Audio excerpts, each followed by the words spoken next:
DSB Digital, haki na ukweli. Kulikuwa kuna taarifa ambayo imetoka jana, lakini nilikuwa nashindwa kuileta kwa sababu kulikuwa kuna muingiliano wa taarifa nyingi kwa pamoja. Kwa hiyo nikawa nawaza niwape taarifa ipi, ni wasubirie taarifa ipi. Taarifa ya Marekani kupiga ban raia kutoka nchi 12 hawatoruhusiwa kuingia Marekani. Yaani Marekani amefunga jumla. Halafu nchi 7 zimewekwa katika uangalizi, yani kuwa hawawezi kuomba yani imepunguzwa yani maombi yao ya visa, kwa hiyo wanaruhusiwa baadhi. Sisi hatumo, lakini kuna nchi ambazo zenyewe kawaida. Unajua Donald Trump awamu yake ya kwanza ile ya 2017 mpaka 2020 pia alipiga bani nchi nyingi ambazo hasa alikuwa anasema nchi zenye Waislamu. Yani nchi zenye Waislamu nyingi alizipiga bani, licha ya kuwa amri yake ilikwenda kukutana na kigingi cha mahakama, kwa sababu mahakama zilichallenge ile sheria na Trump akashindwa kutimiza hilo. Mara hii sijui amerudi kwa njia gani. Unajua wanasema kuwa awamu ya kwanza ya Donald Trump alikuwa mgeni sana na siasa. Kwa hiyo kuna vitu vingi vilikuwa vipya sana vikija, kwa sababu rekodi ya Trump inaonyesha hakuwahi kuwa mwanasiasa hapo kabla, ila aliingia kwenye siasa kwa kutafuta tu nafasi ya kuwa rais. Kwa hiyo yeye amekuwa ni mfanyabiashara na maisha yake yamekuwa ya biashara na vitu kama hivyo. Sasa kitendo cha kuingia kwenye siasa kikakutanisha na vitu vipya. Kwa hiyo ndio maana unaona katika awamu iliyofanya blanda sana, yani katika awamu iliyofanya makosa mengi zaidi, ilikuwa ni awamu ya kwanza ya Donald Trump. Alikuwa anaendesha mambo ambapo hayaeleweki hata anapoendesha, lakini kwa sababu ni rais ambaye ana full power, anaweza kuamua vitu ikawa. Sasa mwisho wa Marekani wakawa wanamchallenge kupitia mahakama tu. Katika kila anachoamrisha wanaenda mahakamani wanapinga.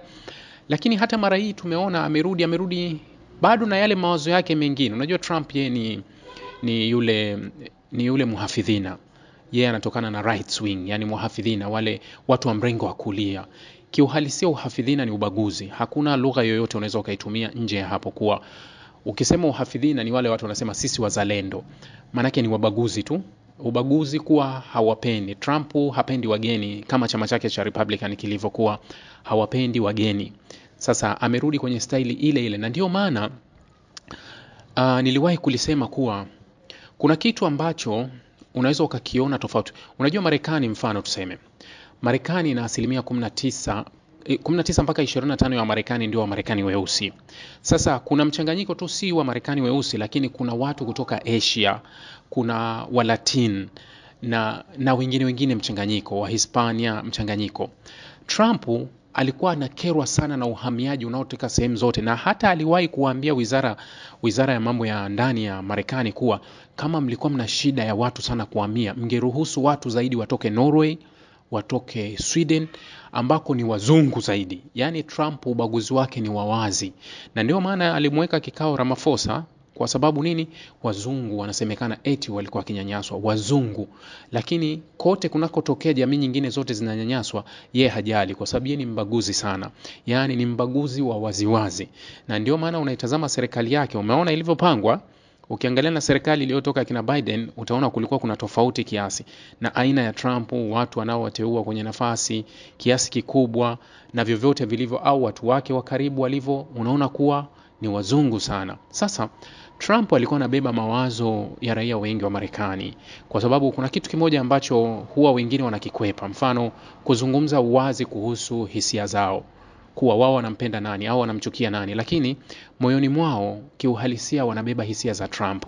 Na ndio maana kura za maoni kabla ya uchaguzi huu zilishindwa kungamua kuwa kati ya Kamala Harris na Donald Trump nani atashinda.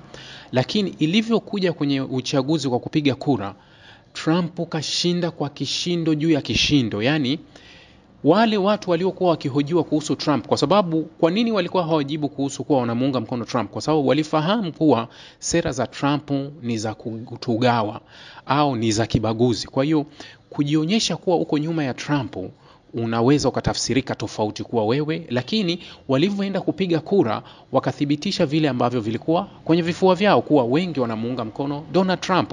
Matokeo yake Donald Trump akashinda kwa kishindo. Kwa hiyo Donald Trump yeye ni katika yani inasema ni mmoja katika wanafiki wengi ambaye amekataa huo unafiki wa kusema kuwa mimi nakupenda. Yeye anakuambia wazi kabisa mimi sikupendi. Na hiyo anakuthibitishia wazi tu sikupendi na iko hivyo hatukupendi. Yeye kaamua kuzungumza hivyo. Tofauti na wazungu wengine ambao wao hutuigizia kuwa kama vile wanatupenda sana, lakini angalia wanavyo tu block kwenye mavitu. Ndio maana tumekuwa na shutuma nyingi kuhusu tukiletewa chanjo, tukiletewa madawa, tukiletewa nini kuwa haya yanaletewa kwa ajili ya lengo la kutumaliza, lengo la stories zinakuwa nyingi kuhusu mambo kama hayo. Lakini kiuhalisia kuwa Trump amebeba mawazo ya wazungu wengi. Sasa Trump tena amerudi mara hii na wazo lile la kuwa kuna nchi sizitaki kabisa, yani ni lazima nizipige bani kuwa huwezi kuingia Marekani. Sasa ni nchi gani? Nchi 12 ambazo zimezuiwa kuingia Marekani. Afghanistan hata kwenye awamu ya kwanza ilikuwepo. Kuna Myanmar ambayo inafahamika kama Burma. Kuna nchi ya Chad kutoka hapo Afrika ya Kati. Kuna Jamhuri ya Kongo, ile ya Kongo ya Brazzaville. Halafu kuna Guinea ya Equator. Halafu kuna Eritrea au wanasema Korea Kusini, Korea Kaskazini ya Afrika. Halafu kuna Haiti. Halafu kuna Iran. Halafu kuna Libya. Halafu kuna Somalia. Then kuna Sudan. Halafu kuna Yemen. Hebu ziangalie listi ya hizi nchi. Afrika kuna nchi ngapi? Kuna Chad ya kwanza, kuna Jamhuri ya Kongo ya pili, kuna Guinea ya Equator, kuna Eritrea, na kuna Libya, na kuna Somalia na Sudan. Yaani ukiangalia listi hii katika nchi 12, nchi 7 zinatoka barani Afrika. Nchi 7 kutoka Afrika ni zimekumbwa na hii katika nchi 54 tulizonazo Afrika. Katika nchi ambazo zinatazamiwa pia, ambazo visa zao zinashikiliwa, yani wamepunguziwa maombi makubwa ya visa. Kuna Burundi kutoka Afrika. Kuna Cuba, kuna Laos, kuna Sierra Leone kutoka Afrika. Kuna Togo, kuna Turkmenistan, halafu kuna Venezuela. Sasa hebu chukua hii listi nzima iliyoguswa na Trump. Afrika ni nchi ngapi? Togo, Sierra Leone, Burundi, Sudan, Somalia, Libya, Eritrea, Guinea ya Equator, Jamhuri ya Kongo, Chad. Katika listi hii kuna nchi 10 za Kiafrika. Nchi 10 za Kiafrika zimeguswa na uamuzi wa Trump. Kati ya nchi 12 na nchi zingine 7. Kwa hiyo unaona nchi 19, yani nchi 10 kati ya hizi zote zinatoka kwenye bara la Afrika. Sio, umeelewa? Ni kuwa mnapapenda sana Marekani au viongozi wetu wanapapenda sana Marekani. Trump huwa anasema kuwa tutawazuilia kuingia Marekani. Yani imekuwa ni adhabu wewe kuzuiliwa kuingia Marekani. Yani ukipigwa bani ya kuingia Marekani ni adhabu. Yani kwa sababu wanaamini wewe unapenda sana. Jamani, mimi binafsi sikuwahi kwenda Marekani, lakini ni sehemu ambayo haijawahi kunivutia kwenye maisha. Kuna nchi ambazo huwa sijawahi kuwaza hata siku moja kama nitakuja kuishi. Yani jinsi tu zilivyo na sisi tulivyo kuingiliana nazo na kitu kama nchi kama Marekani sijawahi kuwaza kuwa Marekani labda ningeitamani. Niliwahi kufikiria zamani kuwa nataka kuishi, nilifikiria kuishi Canada. Nilifikiria kuishi Australia, lakini sikuwahi kufikiria kuishi Marekani. Mfano Afrika pia, nchi kama Afrika Kusini ni nchi ambayo sivutiwi nayo kwa namna yoyote ile. Iwe kuishi, iwe kufanya nini, no. Ni nchi ambayo hainivutii kwa namna yoyote. Hainivutii. Ukiniambia nchi gani inakuvutia, nitakwambia Komoro inanivutia zaidi kuliko Afrika Kusini, kwa sababu ni nchi moja hapa pembezoni mwa bahari ya Hindi ambayo naipenda. Komoro naipenda, napenda Seychelles naipenda. Kwa hiyo kuna nchi nazipenda kusema okay, nchi naweza nikaenda kwa sababu inanivutia, aina ilivyo, watu wake.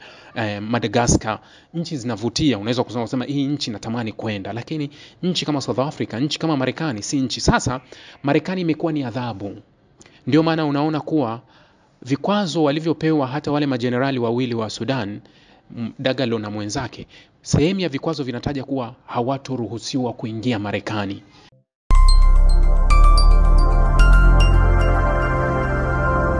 Rahby